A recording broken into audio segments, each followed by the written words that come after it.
If you see me with a different hair color every week, it's because I need some semblance of control in my life and I need you to mind your business. Hey friends, it's Hawk. Today I'm not going to be talking about the thing that must not be named, but I will say wash your hands and stay inside. That's all I'm going to say on that. But what I will talk about is the premise of this video, which is me reading Twilight after 10 years of not reading Twilight. Just to clarify, I was very into Twilight in middle school. I went to all of the midnight premieres of the movies. I went to all the midnight releases of the books. I had a shirt that I handmade. I bought a bunch of shirts at Hot Topic. I had the Cullen crest, which was weird because I was Team Jacob. Come for me if you must. I don't know if I still hold that same opinion, but I know 12-year-old, 13-year-old me, Team Jacob all the way. I was more Team Jacob for myself, like I wanted to date him than I wanted Bella to be with him, but that's neither here nor there. I don't remember a lot about my opinions on the series. I do remember I didn't like Rosalie and I liked Alice. Alice was my favorite character, and obviously I was Team Jacob. But other than that, I don't really remember any of my thoughts. I just remember loving it. I also think I like Jasper, which that's so embarrassing. Oh god, that's it. We just ignored the fact that he was a Confederate soldier. Recently I rewatched all of the movies, so I kind of have an idea of the plot, and I always did. Like, I've read the books enough when I was younger to like remember, generally speaking, how the plot goes and the bigger plot points, but the details of the book I don't really remember. So I'm really looking forward to diving in. I was there before the movies, before Edward Cullen was cast. I was there when he was cast. It's gonna be a really interesting experience for me to get back into it after not having, I don't think I've reread. 10 years seems like a good guess at how long it's been since I've reread at least the first book, so I'm looking forward to getting into it after so long of not having read it. My prediction for my opinion is that I will feel a fondness towards the series, but I will not be obsessed with it like I was. I feel like that's fair to say, right? Like, I won't think it's good. Let's just get into it and we can see how I feel as I read. Okay, so I finished the first chapter of Twilight.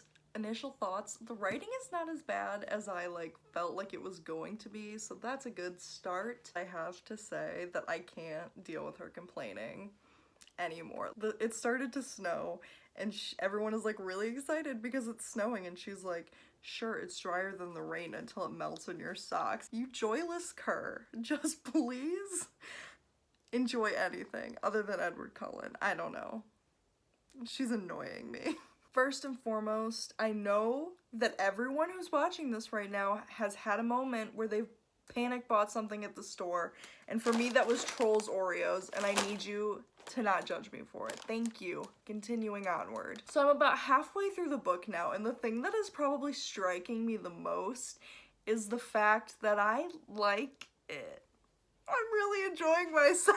Oh my god, I never thought that this would actually be the case. I really thought that I was gonna just enjoy it kind of just for the nostalgia of it, but I'm like really having a good time reading this. That doesn't mean I don't have thoughts though, so let's get into that. First and foremost, I forgot how irritable they are with each other. I think I got 100 pages in before they started being nice-ish to each other, and I really like Bella a lot more. I mean, it's hard to say. So I like the way that Bella interacts with Edward more in the book, because in the movies she's just helpless, head over heels, but in the book she's like, no, shut the fuck up, you're being annoying, and I love that for her, even though I don't, like I said, she's mean. So is Edward. Oh my god, this is like a bully romance. He's constantly snickering at her. She describes the way he talks to her as patronizing, and I'm like, wait, he's being a dick to her. I do not remember him being this much of an asshole. It's almost like a hate to love, and I was not expecting that at all. I don't know, just the way that they bicker constantly really threw me off, if I'm gonna be honest. I don't know, it was wild. Maybe this is why I was Team Jacob. Next thing, I totally forgot about the crooked smile. That informed my writing for 3 years. Every hot guy protagonist in my stories had a crooked smile. 100%. It's every other word that she's a crooked smile. But that said, the writing is not that bad. I think I mentioned that before, but now that I'm halfway through, I can say definitively I thought the writing was gonna be way worse, and it's really enjoyable. It's really easily paced. I'm never bored, but again, I don't know how much of that is just me loving it, because like seriously, this series was more formative than Harry Potter. Like, it was really my Harry Potter. I would say it's probably, other than maybe Percy Jackson or A Series of Unfortunate Events, the more formative series of like my youth. Percy Jackson I started reading around the same time, and I loved it a lot, but not as much as Twilight. Series of Unfortunate Events was when I was younger, so I don't know. It's the book series that I was the most impacted by before I started, you know, recently reading a lot more again. So, I don't know. I don't know how I feel. I'm kind of weirded out by the fact that I like it so much. The other thing, Bella kind of planning her death. She's like telling her friends that like she's not gonna be with Edward so she can cover his ass in case he murders her. Ma'am, are you okay? I get being super in love at 17 and like just forgoing all of your survival instincts, but I don't understand. She's planning around him killing her so that he doesn't get implicated if she goes missing. Ma'am, are you okay? I'm really worried about her just mental health. Oh my god. And I know it gets worse in the next book when Edward leaves. Also, really petty thing. This girl has some sort of disorder because she cannot walk. They always talk about these YA protagonists, these girls. I think this is probably where it started, but being so clumsy, I have never met a human being in my life, and I've met a lot of human beings, I gotta say, that is that clumsy. That is as clumsy as they are described in YA books. Like, they literally can't walk like a foot without tripping over something. Ma'am. Again, are you okay? Like, something is wrong with her equilibrium. I don't know. This girl just, first of all, needs help with walking. Second of all, needs help with having better self-preservation instincts. Those are my thoughts so far. Again, shocked by how much I'm enjoying it. It's kind of embarrassing. I'm taken back to that 12-year-old self. Like, I was literally getting like, I loved it. I really cannot stress that enough. Like, I was obsessed with Twilight. It's really like kind of nice to be reading it again. I don't know, it makes me really happy. So that's good. That's a positive of this experience. One more thing I forgot to mention is the fact that it's like a non-dramatic moment when he's revealed as a vampire. I feel like I had a perception because of the movie. There's that whole thing where he's like, as if you could outrun me. And I feel like I had a perception that it happened similarly in the book, but they're just sitting in the car and discussing it, and then she just knows that he's a vampire, and then they just continue their lives. Again, with her lack of self-preservation, she's just like, okay, cool. I'm glad we could establish that. Oh, Bella. She kills me.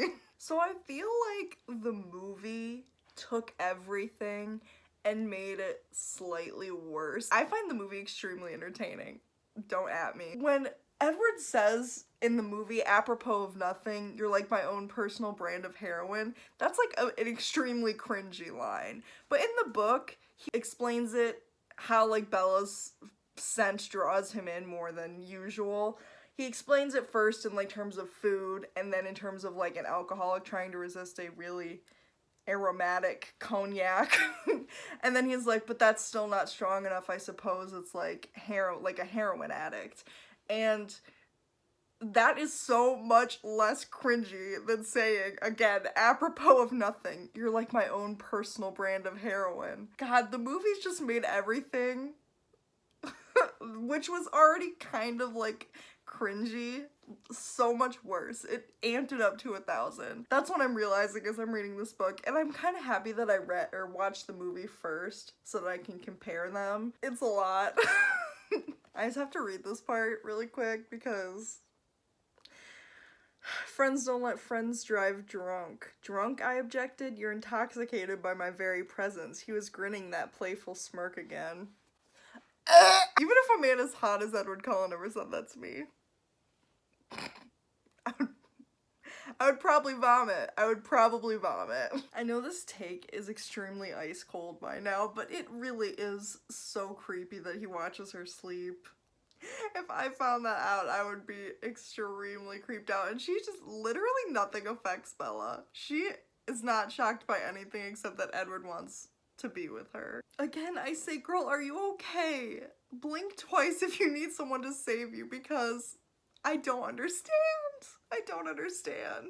So I took a brief intermission to read Goodreads reviews, and I just need everyone to know that I'll still think you're smart if you like Twilight. You don't have to prove how smart you are by not liking Twilight very loudly. We get it. You're an intellectual. You don't like to read books about vampires that, you know, aren't Shakespeare. Why are we all so pressed about things being popular? I swear to God, it drives me up a freaking wall. I just don't know why people need to prove how smart they are or how much better they are than girls by, you know, saying that they don't like things that girls like. The same thing happens with like One Direction or like, I don't know, random teen shows. They'll be like, I don't listen to One Direction, I only listen to like fucking Woody Guthrie or whatever. And I'm like, y'all, I don't like chick flicks. I only watch the fucking latest Oscar contender. Like, calm down. You're allowed to like what you like without putting down other people. I don't get it. I don't get it. Someone in the Goodreads reviews were like, this isn't literature. And I'm like, first of all, what does literature mean, ma'am or sir, or however you identify? Second of all, why does it have to be? Why does everything have to be fucking Apex? Not everybody wants to listen to Sufjan Stevens and I don't know why I like Sufjan Stevens. I don't want to like put him on blast like that. But do you see what I'm saying? You don't have to fucking be intellectually engaged all the time. Sometimes you want to just enjoy life. I don't know. Fucking crazy. Rant's over. I'm just irritated. Moving on. So I recognize that this is really asinine in comparison to what I was just talking about, but when they're playing baseball, how do they have baseballs and bats that are strong enough to withstand them playing baseball? They hit the ball with the bat so loudly that it sounds like thunder. Does the ball not break, or the bat? Like I said, extremely asinine, but I'm still curious. She tries to explain everything else away. Please explain that to me, Stephanie Meyer. So it is the next day. I didn't film last night because I finished it around midnight and I didn't want to wake anyone up rambling about Twilight because that would have been embarrassing and also very inconsiderate. So I think I spoke too soon about liking it. Sorry, which is kind of embarrassing because I went on that rant, but I stand behind that rant, you know?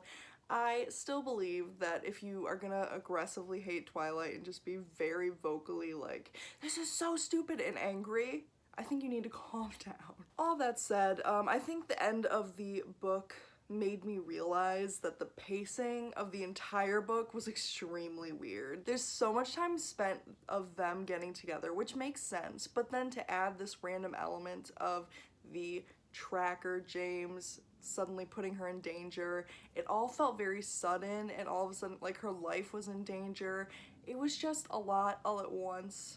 The climax I feel like was very condensed, and the rest of the book just kind of dragged.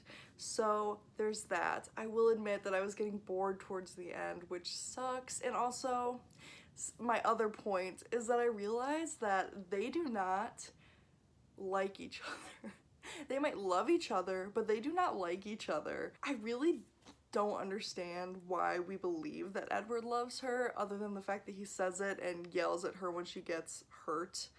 I don't believe their love at all. And I can't believe 12-year-old me, because, you know, I was 12. I don't understand how this sets us up for the next book. I feel like their relationship, for all of the pages that we got of Edward and Bella together, I don't see how their relationship is established strongly enough to lead into the next book where he leaves and we're supposed to believe that she lost her mind. I guess I can believe that because she is way too obsessed with him, but at the same time, I don't know.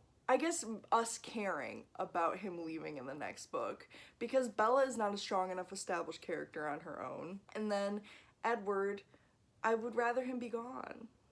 Again, maybe this is why I was Team Jacob. So yeah, those are most of my final thoughts. I just don't believe their relationship. Bella is not a very strong character. In fact, I would say she's annoying.